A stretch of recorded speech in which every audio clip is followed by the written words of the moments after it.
Hello everyone, कैसे हैं आप लोग। दोस्तों, जैसा कि हम लोग जानते हैं कि अब only 15 days are left for 69 BPSC pre exam.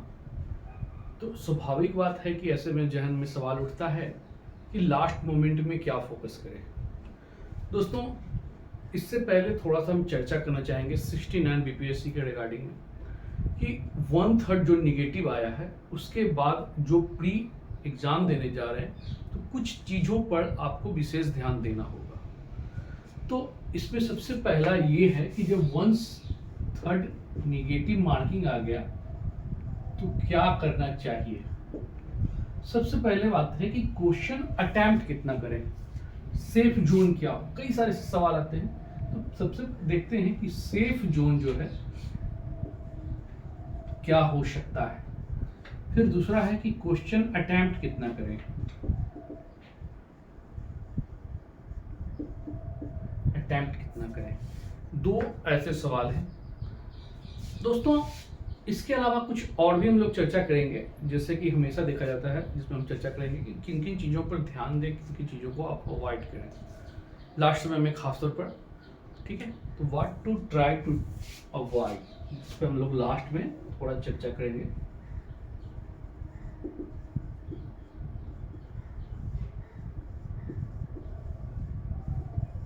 What to try to avoid, क्या हम लोग छोड़ें।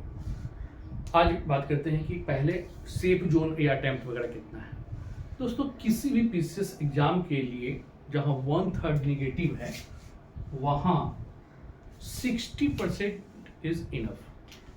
60% जो होता है वह काफी है, इनफ होता है। अगर बीपीएससी के संदर्भ में देखें तो बीपीएससी में कुल 150 सवाल पूछे जाते हैं और इसका 60% देखें तो 90 नंबर, 90 क्वेश्चन अच्छा माना जाएगा और 90 प्लस जो है वो आपका सेफ जोन है 1/3 नेगेटिव के साथ में।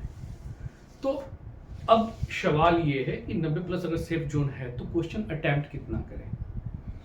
अटेम्प्ट के लिए जरूरी है कि पहले क्वेश्चन की जो प्रवृत्ति है, नेचर ऑफ क्वेश्चन कैसा है, ठीक है, यह इस पर डिपेंड करेगा कि आप कितना अटेम्प्ट करें।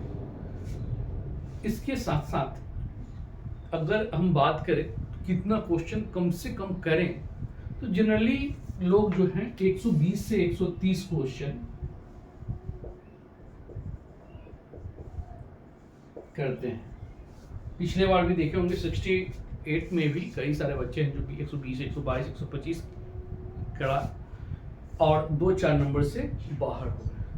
लोगों को लगता है ऐसा कि हमने 120 किया है और स्वाभाविक है 90-95 के बीच में अगर कट ऑफ जा रहा है तो मेरा सेफ है, मेरा आंसर बिल्कुल इतना सही है। और जब घर आकर मिलाते हैं तो 2-4 क्वेश्चन जो होता है उनका कट पीट जाता है जैसा उन्होंने सोच रखा था। तो ऐसे करते करते 2-4 इधर कटते इधर पटते आपका फाइनली हो रहा है कि 90 से आप नीचे आ जा रहे हैं, 90 के अप्रॉक्स आप वहाँ तक पहुँच रहे हैं और 1-2 नंबर से आपका चला जाता है। तो 120-30, 150 क्वेश्चन थोड़े से कम है। तो मोटे तौर पर अगर देखें, इसके हालांकि ऐसा भी नहीं कि एकदम बिल्कुल ये खराब जोन है, कम से कम देखा जाए तो आप 130 प्लस अटेम्प्ट कीजिए, ये अच्छा माना जाता है। यूपीएससी में भी हम लोग देखते थे इस तरह से 130 प्लस, मतलब 130 से लेकर 132-33 जो भी हो और 140 के अप्रॉक्स, 135 से 140, ये नहीं करें बिल्कुल 140, 135 से 140 के बीच में जो जिनका लगे आप अच्छा माना जाएगा कि आप अटेम्प्ट कीजिए। इसमें कोई स्वाभाविक बात है कि क्वेश्चन कटेंगे भी और कटने के बावजूद भी आपके पॉजिटिव आंसर होंगे। दोस्तों, बीपीएससी का जो सवाल होता है ना, प्रश्न, वो बिल्कुल फैक्ट बेसिस होता है, मतलब कि ऑब्जेक्टिव जो है उसका सवाल वो फैक्ट ओरिएंटेड होता है क्वेश्चन। इसमें स्पष्ट होता है या तो आंसर पता है आपको या फिर नहीं पता। लेकिन अब जो सवाल पूछे जा रहे हैं वो फैक्ट से साथ साथ कॉन्सेप्ट पर भी आधारित है। 68 की बात करें हम लोग तो देख रहे हैं लगभग 50 से 60 क्वेश्चन जो है वह कॉन्सेप्चुअल है। ठीक है, तो ऐसे में स्पष्ट होता है कि आंसर जो आप लगाए हैं वह सही है या नहीं, थोड़ा एनालिसिस करना पड़ेगा इस पर। तो इसके संदर्भ में देखें तो अगर क्वेश्चन जो आप अटेम्प्ट कीजिएगा तो आप क्वेश्चन को 3 भागों में अटेम्प्ट करने का प्रयास कीजिएगा। कौन कौन सा, इस पर हम चर्चा कर लेते हैं थोड़ा, ठीक है। क्योंकि देखिएगा कॉन्सेप्चुअल होने के कारण ऐसा किया गया है, वरना फैक्ट अगर बिल्कुल पहले की तरह रहता तो स्पष्ट है कि मेरा 100 है, 110 है, और काट पीट कर 5-7 काट में लो तो भी मेरा सेफ जोन में। लेकिन अब कॉन्सेप्चुअल क्वेश्चन होने के कारण काट कट कर क्वेश्चन काफी नीचे भी आ सकता है। तो जो क्वेश्चन का अटेम्प्ट करना है, तो अटेम्प्ट जो करिएगा क्वेश्चन को 3 टाइप्स में पहले तोड़ लीजिए, ठीक है। ए टाइप में वैसे क्वेश्चन आएंगे जो बिल्कुल श्योर हैं, आप श्योर हैं तो इसे आप बिल्कुल जो श्योर है उसको टिक लगाएं, आंसर लगा लें कि ये मेरा श्योर है, सेफ जोन। बी टाइप में वैसे क्वेश्चन आएंगे जिनमें आपका कंफ्यूजन होता है, ठीक है। मतलब आपको लग रहा है कि नहीं ये नहीं होगा, ये नहीं होगा, ये या ये भी कोई एक हो सकता है। तो फर्स्ट राउंड जब आप क्वेश्चन को देखते हैं तो ऐसे प्रश्न के आगे, जैसे मान लीजिए 4 नंबर 5 नंबर से, तो अगर ये 4 क्वेश्चन है, 5 नंबर क्वेश्चन है, तो ये घेरा डाल दें आप कि मतलब कंफ्यूजन है। और होता क्या क्या कि जब आप आगे क्वेश्चन करते हैं तो दिमाग जो है आपका वो क्वेश्चन को बार बार आंसर रियलाइज करता है कि आंसर क्या था, हमने क्या पढ़ा था, और या फिर आगे आप क्वेश्चन में कुछ ऐसे क्लू देखते हैं जिस कारण तुरंत गेस होता है कि अरे नहीं ये नहीं, ये आंसर है, याद आ गया हमें। तो ऐसे के लिए यहां पर आप घेरा डाल दें। और तीसरा टाइप का जो क्वेश्चन होता है जो बिल्कुल आपको पता है कि हमें नहीं पता, ठीक है ना, डोंट नो अबाउट इट, ऐसे प्रश्न को काट दें। ये 3 टाइप में अगर आप देखते हैं कि जो आप बिल्कुल श्योर हैं, हालांकि इसमें भी 2-4 कट जाता है कभी कभी, लेकिन लगभग क्वेश्चन सही होता है। अगर आप श्योर वाले में 75 से 80 के बीच में आप अटेम्प्ट कर रहे हैं, मतलब आप बाउंड्री पे जा रहे हैं कटअप के, लेकिन अभी श्योर नहीं, और कंफ्यूजन वाले में 25 से 30 क्वेश्चन आपका आ रहा है। जिन्होंने पढ़ाई किया होगा बिल्कुल इतना जोन में तो जाना ही जाना होता है, ठीक है। तो ऐसे में आप देखते हैं कि 110 से 120 के बीच में आपका बन रहा है। अगर आप देखें 120 भी जा सकता है, मोटे तौर पर देखें 120। लेकिन दोस्तों होता क्या ना कभी कभी कि आप कंफ्यूजन वाले क्वेश्चन में कुछ गलतियां भी कर जाते हैं, तो काट पीट कर रखिए कि 10 क्वेश्चन मतलब 15-20 क्वेश्चन गलत होगा तो 7 नंबर 6 नंबर कट जाएगा आपका। ऐसे में -6 या 7 आप करते हैं तो 100, फिर भी 12-13 इस प्रकार से आपके होंगे, 13-14 जो भी हो, मतलब सेफ जोन है, तो आप यहां भी छोड़ सकते हैं। लेकिन ऐसे में अगर आपका 90-95 100 के बीच में आ रहा है, 100 तक इन दोनों को मिलाकर, तो ऐसी स्थिति में आपका वैसे भी रिजल्ट नहीं होना है, क्योंकि आपको स्वाभाविक है कि यहाँ पर कुछ कटेंगे, और कटेंगे तो दोनों तरफ से निगेटिव होगा। एक तो क्वेश्चन गया, साथ ही साथ उसका निगेटिव प्रभाव भी डालेगा, तो जो इफेक्ट पड़ता है क्वेश्चन वो भी कट जा रहा है कि आपका ये क्वेश्चन भी, ये 3 क्वेश्चन कट गया, तो ऐसे में आप 90 से नीचे आने की संभावना बनी रहती है। तो जब आप जान रहे हैं कि ऐसे भी नहीं होना, तो फिर क्यों ना हम जो बिल्कुल नहीं जानते हैं उस पर आप तुक्का लगाएं। और तुक्का मतलब ये नहीं बिल्कुल होता है कि क्वेश्चन कुछ तो पढ़ा होगा ना, नहीं पढ़ा होगा तो जो ज्यादा लगता है कि नहीं इसको कुछ याद है, जो बिल्कुल ही पता वो तो बात ही खत्म कीजिए। तो ऐसे में वैसे भी आपका आंसर नहीं होना है, तो फिर अटेम्प्ट लेने में हिचकिचाहट नहीं होनी चाहिए। और अटेम्प्ट आपका 140-42 भी जाए कोई दिक्कत नहीं, ठीक है। अगर 2-4 कटेगा तो 1-2 भी सही अगर होता है तो आपको पॉजिटिव दे जाएगा। आपको 3 क्वेश्चन कटेगा तो 1 मतलब 4 मिनट अगर आप टाइप लगाते हैं टॉप 4 क्वेश्चन में अटेम्प्ट लेते हैं, बबल भरते हैं, और उसमें 1 भी सही हो गया तो आपको पूरा 4 क्वेश्चन का मैनेज कर दे रहा है। तो जहां आप बिल्कुल श्योर नहीं है, 90+ की संभावना बहुत कम है, वहां पर खुलकर अटेम्प्ट कीजिए, ठीक है। तो ये आपको करना होगा। अब हम ये तो हो गया अटेम्प्ट लेने की बात। अब हम बात करें कि लास्ट समय में क्या क्या देखें। तो लास्ट समय में दोस्तों जो आपको अच्छा से स्कोर दे 15 दिन में, ऐसे सब्जेक्ट पर फोकस कीजिए जिसमें मोटे तौर पर देखा जाए तो सबसे पहले हम रखते हैं करेंट को, क्योंकि करेंट आपसे बहुत ज्यादा डेप्थ नहीं पूछेगा, ठीक है। बीपीएससी में ऑब्जेक्टिव ओरिएंटेड रहता भी है, आपको वन लाइनर टाइप का, तो करेंट पर आप फोकस करें। करेंट 30 क्वेश्चन का बात है तो बिल्कुल ध्यान रखना है, इसमें 25 क्वेश्चन के आसपास 25-26 क्वेश्चन आपका इंडियन से रहेगा, मतलब इंडिया और इंटरनेशनल, अंतर्राष्ट्रीय क्वेश्चन इंटरनेशनल और नेशनल से। उसमें सारा खेल वेल जो भी हो, चर्चित व्यक्ति, चर्चित पुस्तक जो भी है, ये पोर्शन से होगा, और 5-6 क्वेश्चन होगा बिहार से संबंधित। तो 30 क्वेश्चन करेंट पर फोकस करें, फिर बिहार पर फोकस करें। बिहार से भी देखा जा रहा है कि लगभग 25 से 30 क्वेश्चन पूछा जा रहा है, और यह जो ऐसा जोन है जो आपका बहुत बड़ा रोल प्ले कर रहा है एक एग्जाम में।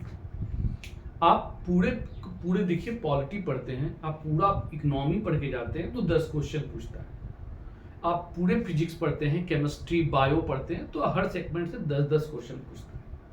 और यहाँ से 30 क्वेश्चन, मतलब बिहार में भी अगर मान लीजिए हिस्ट्री पूछ रहा है तो हिस्ट्री से 10 से 12 क्वेश्चन मायने रखता है। दूसरी चीज है कि आप बिहार के ज्योग्राफी पढ़ के जाते हैं तो आपका 7 से 8 क्वेश्चन मायने रख रहा है। ठीक है, छोटा सा सेगमेंट है और 7 से 8 क्वेश्चन। तीसरा आपका जो इसमें रहता है, पिछली बार देखा गया है कि इकोनॉमिक्स ट्रेडिशनल बिहार का है, 5 क्वेश्चन यहाँ से है। फिर करेंट का क्वेश्चन यहाँ 5 से 6 क्वेश्चन यहाँ से है।